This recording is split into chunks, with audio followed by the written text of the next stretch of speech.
5장입니다. 마태복음 5장 13절로 16절 말씀입니다.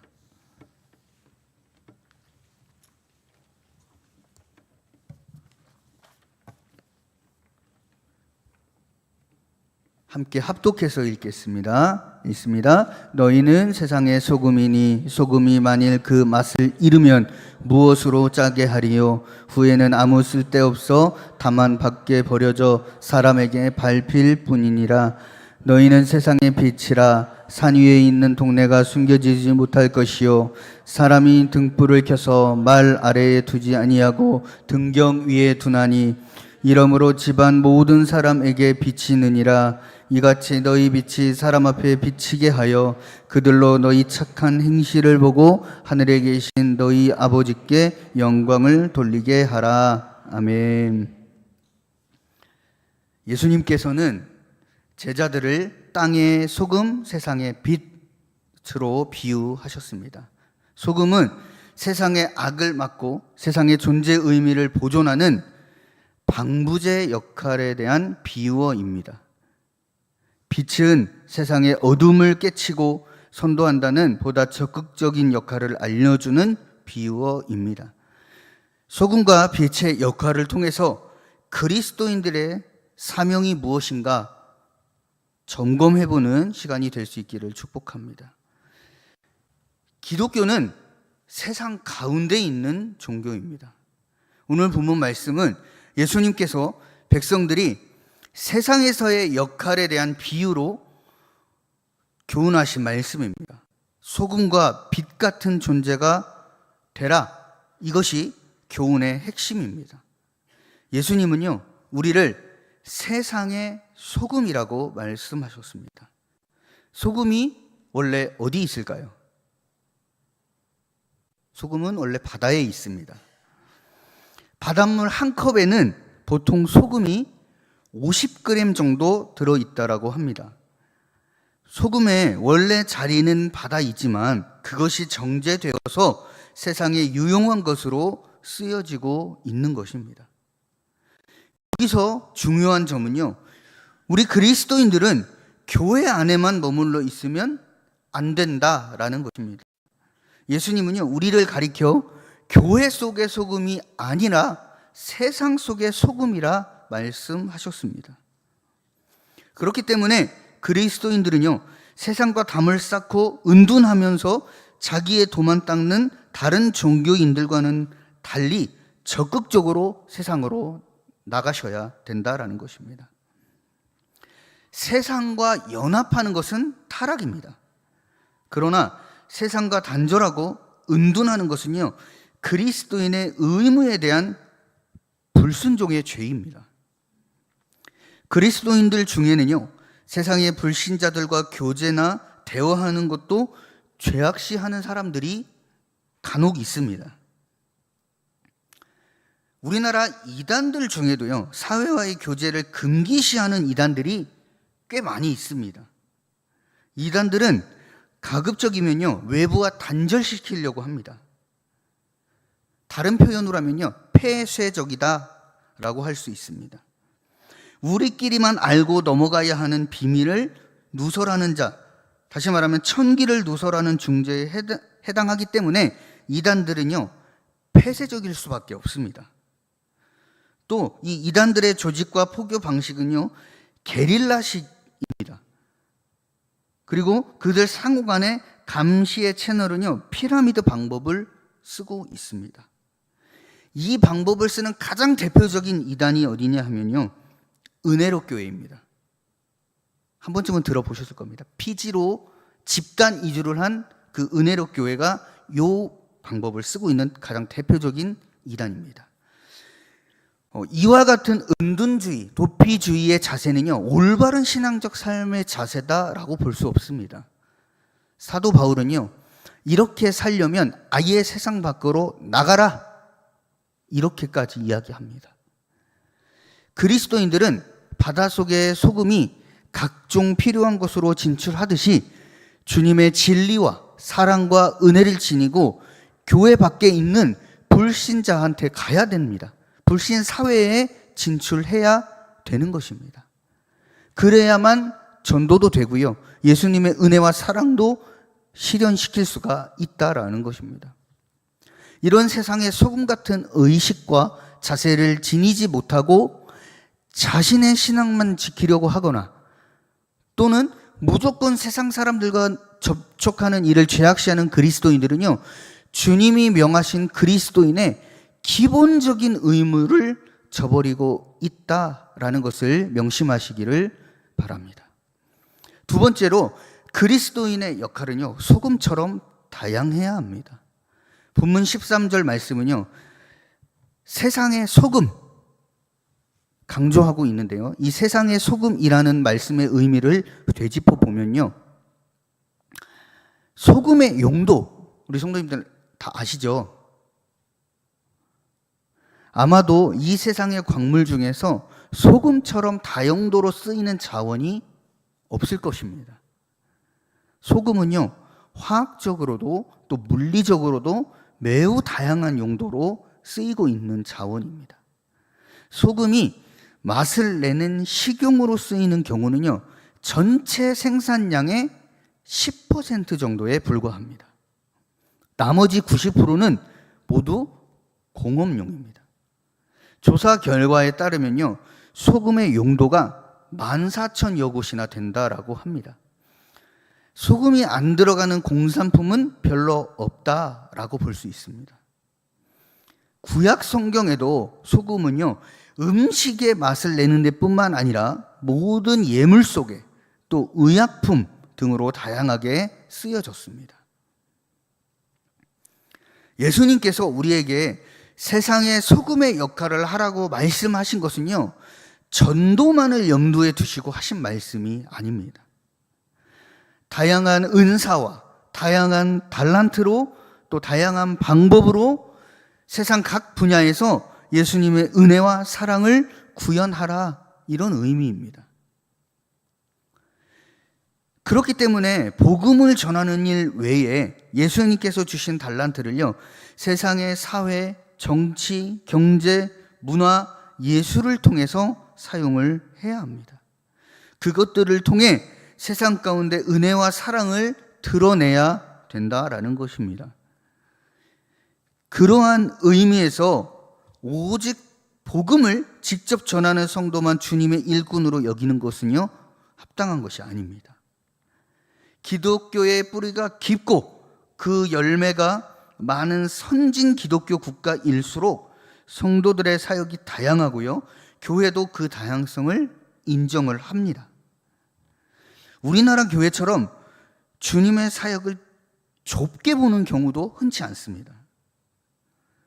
굉장히 드물다라는 것입니다. 이로 인해서 주님께서 주신 은사와 재능을 다양하게 활용하지 못한다라는 단점이 있습니다. 성도의 역할이 세상 각 분야에서 다양하게 실현되지 못하면요, 교회는 고립되게 되어 있습니다. 예수님과 복음의 진리를 전파하는 사역이 전문화되고 다양화되어야만 교회가 계속 복음을 전할 수 있고요, 부흥할 수 있는 것입니다. 원시적인 방식과 전통과 이런 것만 고집하고 있으면요, 다양화되어가는 세상에 복음 전달하는 이 통로가 막히게 됩니다. 그렇기 때문에 그리스도인은요, 사회에서 자기의 직장과 일을 통해 어떻게 하면 복음을 잘 증거하고 소금같이 유익한 역할을 할 수 있는지를 생각을 하셔야 합니다. 또 자신과 다른 방법으로 주님을 증거하는 다른 성도들의 역할도 인정할 수 있어야 합니다. 세 번째로 그리스도인들은요, 소금처럼 연합해야 선을 온전하게 이룰 수가 있습니다. 우리 성도님들 혹시 소금이 부족해서 낭패를 경험해 보신 적이 있으실까요? 주부이신 성도님들은 적어도 한 번은 있으실 것입니다. 음식을 바쁘게 만드는데 갑자기 소금이 똑 떨어졌어요. 근데 시간이 없어서 사올 틈이 없어가지고 그냥 만들다 보니까 음식이 어떻게 되죠? 싱겁게 됩니다. 그 결과 가족들이나 혹은 손님들에게 음식이 맛이 없다, 이런 말씀을 들으신 경우가 종종 있으실 것입니다. 소금 한 알갱이 가지고는요, 음식의 맛 그리고 다른 용도로도 사용할 수가 없습니다. 많아야 합니다. 그래야 용도에 맞게 사용하고 조절할 수가 있는 것입니다. 소금이 부족한 음식, 정량의 소금을 넣지 않은 공사품들은요, 불량품인 것입니다. 예수님께서 우리에게 소금이 되라고 하신 말씀에는요, 많은 소금처럼 서로 연합하여 선을 이루라, 이런 의미도 있습니다. 소금 한 알갱이의 효력은요, 아주 미미합니다. 그러나 그 알갱이들이 합치면요, 그 효능이 온전해지는 것입니다. 이와 같이 그리스도인들도 연합해야 합니다. 연합하여 전도하고, 연합하여 구제하고, 연합하여 기도해야 효과가 크고 온전하다라는 것입니다. 우라늄과 같은 광물은요, 아주 미미한 양으로도 큰 힘을 발휘할 수가 있습니다. 그러나 소금은요, 서로 합쳐야만 그 힘을 발휘할 수가 있다라는 것입니다. 악과 불의를 행하는 일은요, 혼자서도 큰 일을 해낼 수가 있습니다. 근데요, 반대로 주의 진리와 선 그리고 의를 이루는 일은요, 혼자서 이루기가 어렵습니다. 그렇기 때문에 연합해야 하는 것입니다. 연합해야만 온전히 이룰 수가 있는 것입니다.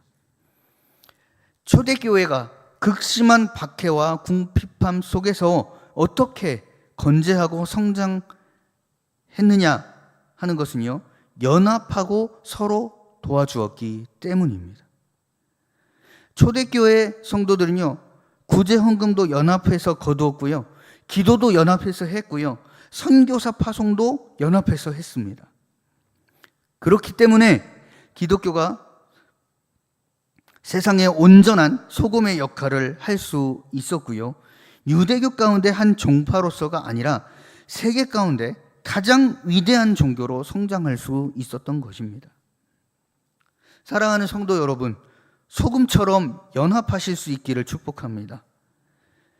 그래야만 예수님께서 교회를 통해 적절하게 그 섭리를 펴실 수가 있는 것입니다. 모두 다 주님께 드리는 제물 같은 소금으로 헌신하실 수 있기를 축복합니다. 그렇게 할 때에 우리 교회가 못 이룰 일이 없을 것이고요, 주님께서 유용하게 쓰시는 의와 진리의 수단이 될 것입니다. 네 번째는요, 자기 희생을 피하는 사람은요, 결코 소금 같은 성도가 될 수 없습니다. 소금 같은 성도가 되려면 가장 중요한 것이 자기 희생입니다. 소금은요, 철저하게 자기를 희생함으로 그 진가를 바라는 물질입니다. 물론 설탕도 이와 비슷합니다. 그러나 소금은요, 더욱이 다른 물질에 녹아들어야만 그 효력을 볼 수가 있습니다.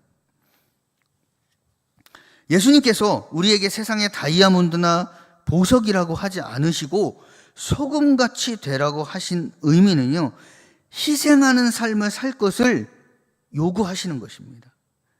보석처럼 귀하게 대접받으려 하지 말고 더러운 곳, 추한 곳, 살맛 없는 곳에 녹아 들어가서 맛을 내고 정화시키고 깨끗하게 만들라, 이런 의미입니다. 그러려면 당연하게도 희생이 요구가 되는 것입니다. 구약의 선지자들이 죄악에 물든 사회의 소금의 역할을 하다 고난당하고 희생당한 것처럼 예수님께서 하늘의 영광을 버리고 종의 모습으로 이 땅에 오셔서 고난당하신 것처럼 자기 희생을 실천하는 그리스도인만이 세상에서 소금 같은 존재가 될 수 있다라는 것입니다. 그렇기 때문에 이 의로운 희생을 회피하려고 하는 성도는 결코 소금 같은 성도가 될 수 없다라는 것입니다. 자기 십자가를 지지 않는 신앙생활은요, 결코 참된 성도의 신앙생활이 아닙니다. 아무리 마음으로 하나님을 사랑하고요, 이웃을 사랑한다고 해도 실천이 없다라고 하면 맛을 잃은 소금인 것입니다. 소금의 가치는요, 녹는 데 있습니다. 이와 같이 우리 그리스도인의 존재 가치는 자기 희생을 통해서 하나님의 의와 진리와 사랑을 실천하는 데 있다는 단순하지만 가장 중요한 교훈을 기억하시기를 축복합니다. 다섯 번째로, 그리스도인들은요, 태양이 아니라 별 같은 존재들입니다. 본문 14절에서 16절 말씀은요, 예수님께서 그리스도인들을 빛으로 비유하여 교훈하신 말씀입니다. 성도는 선하고 의롭고 모범이 되는 삶을 살아야 한다라는 뜻입니다. 예수님께서 그리스도인들은 세상의 빛이라고 비유하신 말씀 속에는요, 성도가 태양 같은 위대한 존재는 아닐지라도 별빛 같은 존재가 되어야 한다라는 것입니다. 우리는 상식적으로 빛에 대한 개념을 생각하면요, 태양을 떠올리게 됩니다. 왜 태양을 떠올리게 될까요? 태양이 빛의 근원이기 때문입니다. 그러나 예수님께서 말씀하신 빛은요, 낮에 발광하는 태양빛이 아닙니다. 어둡고 무지한 죄악 세상, 다시 말하면 깊은 밤 같은 세상에서의 빛을 가리키는 말씀입니다. 빛은 낮에 필요한 게 아닙니다. 밤에 필요합니다. 그러므로 그리스도인들은요, 밤에 빛을 제공하는 달이나 별과 같은 존재가 되어야 한다라는 것입니다. 우리는 이 어두운 세상의 별빛들이 되어야 하는 것입니다. 비록 태양 같은 위대한 발광체는 될 수 없을지라도 미미하지만 수많은 빛으로 밤길을 비춰주는 별 같은 존재들이 그리스도인들인 것입니다. 별은요, 희망과 꿈과 양심의 상징입니다. 옛사람들은 별을 보고 자기 마음을 그 빛에 비추어 보고 시도 쓰고요, 선한 길과 진리의 길로 갈 것을 다짐하기도 했습니다. 그러나 현대인들은요, 별빛 대신에 현란한 네온 사인을 보고요, TV와 컴퓨터 화면의 빛에 취해 있습니다. 하나님께서는요, 신앙이 흔들리는 아브라함을 데리고 나가셔서 하늘의 별빛을 보여주셨는데요, 그러시면서 그 은혜를 확인시켜 주셨습니다. 우리 혼자서 비추는 하나님의 진리의 빛, 그리고 선행의 빛은 암흑과 같은 불신앙과 죄악된 세상을 대낮처럼 환하게 만드는 일을 할 수가 없습니다. 그러나 모든 그리스도인들이 세계 각처 자기가 속한 자리에서 비추는 그 빛들의 가치는 굉장히 큽니다. 맑은 하늘의 별빛처럼 하나님의 영광의 빛을 사람들에게 비춰 능히 하나님께로 갈 수 있는 길을 찾을 수 있도록 해 주셔야 된다라는 것입니다. 사랑하는 성도 여러분, 비록 미미할지라도 선한 영향력을 나타내시는 성도님들이 되시기를 축복합니다. 하나님은요, 우리의 그 빛을 보아서 죄악된 세상에 희망의 별빛을 비추고 계신다라는 사실을 기억하시기를 축복합니다. 여섯 번째로, 어둡고 그늘진 곳을 피하는 자들은요, 결코 세상의 빛이 될 수 없습니다. 오늘 본문 15절을 보시면 이 본문 15절 말씀은요, 빛된 그리스도인들의 자세와 위치에 대한 교훈입니다. 예수님은 그리스도인들을요, 등불로 비유하셨습니다. 등불은 밤에 필요합니다. 낮에는 태양빛이 비추기 때문에 필요하지 않습니다. 밤의 생활 필수품이 등불입니다. 예수님은요, 등불을 켜서 높은 등경 위에 두나니 이렇게 강조하고 계십니다. 등불을 켜는 시기는 밤이고 등불의 위치는 온 방을 비출 수 있는 높은 장소입니다. 여기서 우리는 진정으로 세상의 빛의 역할을 하려는 그리스도인들이 찾아갈 곳이 어딘지를 알 수 있습니다. 사람들은 어두운 곳, 그늘진 곳을 기피합니다. 가난과 괴로움, 불행하고 문제 있는 곳으로 가는 것을 꺼려하고 싫어합니다. 밝은 곳, 다시 말하면 풍요로운 곳, 환경 좋은 곳, 이런 데로 가려고 합니다. 그래서 많은 사람들이요, 농촌을 버리고 수도권으로 오려고 길을 씁니다. 문제 많은 가정의 자녀들은요, 어떻게 할까요? 문제 많은 가정의 자녀들은요, 가출을 많이 합니다. 그리고 병든 배우자를 버리는 사람들도 심심치 않게 볼 수 있습니다. 그 이유가 무엇일까요? 희생하지 않으려고 하기 때문입니다. 희생하기 싫기 때문인 것입니다.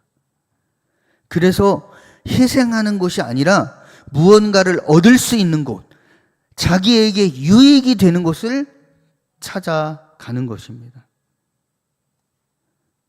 진짜 성도는 이러면 안 된다라는 것입니다. 자기 유익만 구하며 살려는 사람은요, 세상의 등불과 빛이 될 수가 없다라는 것입니다. 그러므로 성도는 문제 있는 곳, 가난한 곳, 이런 곳에 있으셔야 합니다. 악이 있는 곳에서 선으로 악을 이겨내야 되고요. 불신앙의 장소에서는 믿음의 선한 싸움을 싸워서 신앙의 장소로 변화시키셔야 된다라는 것입니다. 우리 그리스도인들 중에는요, 자기에게 편한 곳, 희생이 없는 곳, 자기 취향에 맞는 것만 선호하는 사람들이 있습니다. 이런 자세는요, 빛이 되라는 예수님의 명령에 어긋나는 자세입니다. 그리스도인은 이 땅에서 얻고 누리는 자로서 사는 존재가 아니라 베풀고 섬기며 희생하는 자의 사명을 가진 하나님의 종들임을 기억하시기를 축복합니다. 사랑하는 성도 여러분, 우리가 속한 그리스도의 나라는요, 섬기고 희생함으로써 선을 악으로 정복하는 나라입니다. 그리고 선과 의와 진리를 적극 행함으로 사단의 흑암 권세를 정복하는 나라입니다. 그렇기 때문에 불신앙과 인본주의 가치관과 이기심과 온갖 죄악으로 죽어가는 세상 사람들의 영혼의 생명수가 되어주고 사망의 흑암 중에 헤매는 영혼의 인도자들이 되어야 한다라는 것입니다. 세상의 풍조가 우리 성도님들의 마음을 흔들 때마다 이렇게 다짐하실 수 있기를 축복합니다. 우리 함께 할까요? 나는 세상의 소금이요 빛이다. 한 번 더 하겠습니다. 나는 세상의 소금이요 빛이다. 이렇게 다짐하시는 임마누엘교회 성도님들 되시기를 축복합니다. 기도하겠습니다. 하나님 아버지 감사합니다. 오늘 주신 말씀처럼 우리 임마누엘교회 성도님들이 세상의 소금 또 세상의 빛이 되라는 예수님의 명령에 순종함으로 온갖 죄악으로 죽어가는 세상 사람들의 영혼의 생명수가 되어주고 사망의 흑암 중에 헤매는 영혼의 인도자들이 되어주는 사명자로서의 삶을 살아가는 우리 임마누엘교회 성도님들 되어지도록 축복하여 주시옵소서. 예수님 이름으로 기도합니다. 아멘. 우리 찬송 430장입니다.